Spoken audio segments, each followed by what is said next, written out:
जैसे पायलट आसमान में फ्लाइट उड़ाते वक्त एक दूसरे से बात करते हैं और कौन कितनी दूरी पर है और कितना स्पीड है सब कुछ पता कर लेते हैं, ऐसे ही कुछ व्यवस्था अब सड़कों पर होने वाली है। अब जो गाड़ियां चलेंगी उसके ड्राइवर ये पता कर पाएंगे कि कौन सी गाड़ी कितनी दूरी पर है, कितना स्पीड पर है, किसने ब्रेक लगाया या नहीं लगाया। अब सरकार एक नया मशीन लेकर आई है और इससे गाड़ी के दाम 6-7 हजार बढ़ने वाले भी हैं, लेकिन सुविधा भी मिलेगी और सुरक्षा भी। पूरी कहानी क्या है आपको बताएंगे, उससे पहले औपचारिकता के लिए बता दूं कि मेरा नाम है हिमांशु कुमार और आप देख रहे हैं जनता जंक्शन। एक्सीडेंट में कई लोग मारे जाते हैं और बाकायदा ये डेटा वक्त के साथ बढ़ता जा रहा है, तो सरकार के लिए एक बड़ी चुनौती थी और सरकार ने 2030 तक इसे 50% घटाने की तैयारी कर रखी है और इसके लिए 5,000 करोड़ खर्च किए हैं। और एक V2V टेक्नोलॉजी आई है, V2V यानी व्हीकल टू व्हीकल, जिसमें कौन सी गाड़ी कितनी दूरी पर है, उसने ब्रेक लगाया या नहीं। अक्सर होता है कि कोहरे या धुंध में गाड़ियां एक्सीडेंट होती हैं, ड्राइवर को पता नहीं होता है कि आगे वाले ड्राइवर ने ब्रेक लगाया है या गाड़ी की कितनी स्पीड है और इस वजह से एक्सीडेंट होता है। लेकिन अब V2V जो टेक्नोलॉजी है ये बताएगी कि आपसे कोई गाड़ी कितनी दूरी पर है, उसकी स्पीड क्या है, क्या उसने ब्रेक लगाया है, ये आपको पहले ही पता चल जाएगा, क्योंकि आपकी गाड़ी में एक मशीन फिट होगा और उसके जरिए ड्राइवर को खतरे का अंदेशा हो जाएगा और इस वजह से एक्सीडेंट जो है वो कम होंगे। और बाकायदा इसके लिए सरकार काफी गंभीर है, 5,000 करोड़ का खर्च किया गया है इस टेक्नोलॉजी को डेवलप करने में। और परिवहन मंत्री, केंद्रीय परिवहन मंत्री नितिन गडकरी ने बाकायदा इसके बारे में विस्तार से बताया है और ये बताने की कोशिश की है कि स्टार्टिंग में कुछ गाड़ियों पर इसको अप्लाई किया जाएगा, लेकिन इससे जो गाड़ी है उसकी कीमत 5 से 7 हजार बढ़ेगी जरूर इस टेक्नोलॉजी की वजह से, लेकिन जो यात्री हैं वो सुरक्षित हो जाएंगे और एक्सीडेंट की घटना में जो है वो कमी आएगी। आपको बता दें कि 2020 में हादसे 3,72,181 हुए, जिसमें 1,38,383 लोगों की मौत हुई। मतलब हादसे हुए और मरने वालों की संख्या देखिए तो जो हादसे होते हैं उसमें अक्सर जो है लोगों की मौतें हो जाती हैं। 2021 में यह बढ़कर हो जाता है 4,12,432। फिर 2022 में 4,61,312 हादसे होते हैं, जिसमें 1,68,491 की मौत होती है। 223 में 4,80,803 हादसे होते हैं और मरने वाले की संख्या 1,72,890 होता है। मतलब हर साल चाहे हादसों की संख्या हो या फिर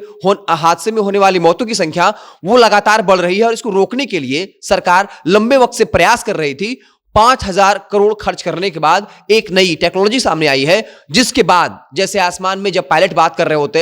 हैं, आपस में बात करते हैं और उनको पता होता है कि दूसरी फ्लाइट जो है उनसे कितनी दूरी पर है, उसकी स्पीड क्या है, इसके आधार पर दोनों अपने बीच एक रास्ता बना लेते हैं, यानी सेफ जोन में चले जाते हैं, ताकि दोनों के बीच जो है वो टकराहट ना हो, उनकी गाड़ी एक्सीडेंट ना हो, आमने सामने ना आ जाए। वैसी ही व्यवस्था अब जो है सड़कों पर चलने वाली गाड़ियों में होंगी, जहां गाड़ी में ड्राइवर बैठा ड्राइवर जो है उस मशीन की वजह से, उस टेक्नोलॉजी की वजह से ये पता कर पाएगा कि पीछे वाली गाड़ी की स्पीड क्या है, क्या उसका ब्रेक सही है या खराब है, या हमसे कितनी दूरी पर है, या फिर जहां अंधेरा होता है, ब्लाइंड स्पॉट होता है, वहां पर वो मशीन आपको अलर्ट कर देगा। इसके अलावा अगर आप धुंध में जा रहे हैं और कोई गाड़ी आपसे आगे जा रहा है और अगर उसने अचानक ब्रेक लगाया है, तो आपको पता चल जाएगा कि सामने वाली गाड़ी ने बहुत जोरदार का ब्रेक लगाया है, उसके बाद आप भी ब्रेक लगाओगे। अक्सर ऐसा होता है, आपने सोशल मीडिया पर वीडियो भी देखा होगा कि जब गाड़ियां चलती हैं कोहरे में, एक गाड़ी स्पीड से बहुत सारी गाड़ियां चल रही हैं और एक गाड़ी कोई ब्रेक लगाता है, उसके बाद एक के बाद एक तमाम गाड़ियां एक दूसरे को जो है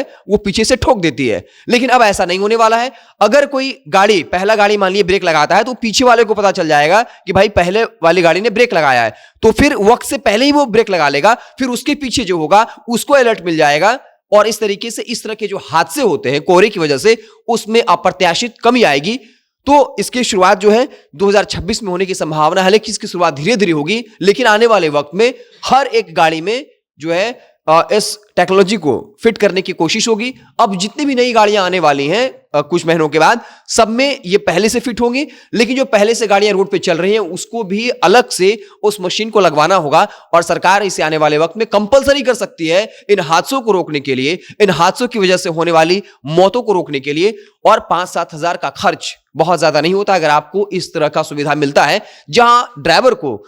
ये पता चल जाए कि पीछे वाली जो गाड़ी है वो कितनी स्पीड में है। अगर कोई अगर कोई अचानक ब्रेक लगाता है, तो आपको ये हिंट मिल जाए कि आगे वाली गाड़ी ने ब्रेक लगाया है। तो कहीं ना कहीं ये टेक्नोलॉजी की दुनिया का एक अच्छा कह सकते हैं खोज है, जहां पर गाड़ियों के लिए जो हादसे होते हैं गाड़ियों से, उनमें कमी आएगी, उनसे होने वाली मौतें जिनसे कई परिवार तबाह हो जाते हैं, इसमें कहीं ना कहीं जो है सुविधा होगी, इस तरह की घटनाएं नहीं होंगी। आपको क्या कुछ लगता है इस टेक्नोलॉजी से कितना कुछ फायदा होने वाला है? क्या ये टेक्नोलॉजी है उसे हर जो नई गाड़ी आ रही है उसमें तो कंपलसरी वो है ही, जो पहले से गाड़ियां ले ली गई हैं क्या उनमें भी ये टेक्नोलॉजी लगवाना चाहिए? हालांकि इस पर 5 से 7 हज़ार का ज्यादा खर्च है। आपको क्या कुछ लगता है कमेंट बॉक्स में जरूर बताइएगा। अगर आप हमें फेसबुक पर देख रहे हैं तो पेज को लाइक कर लीजिए, यूट्यूब चैनल को सब्सक्राइब कर लीजिए। बहुत बहुत धन्यवाद।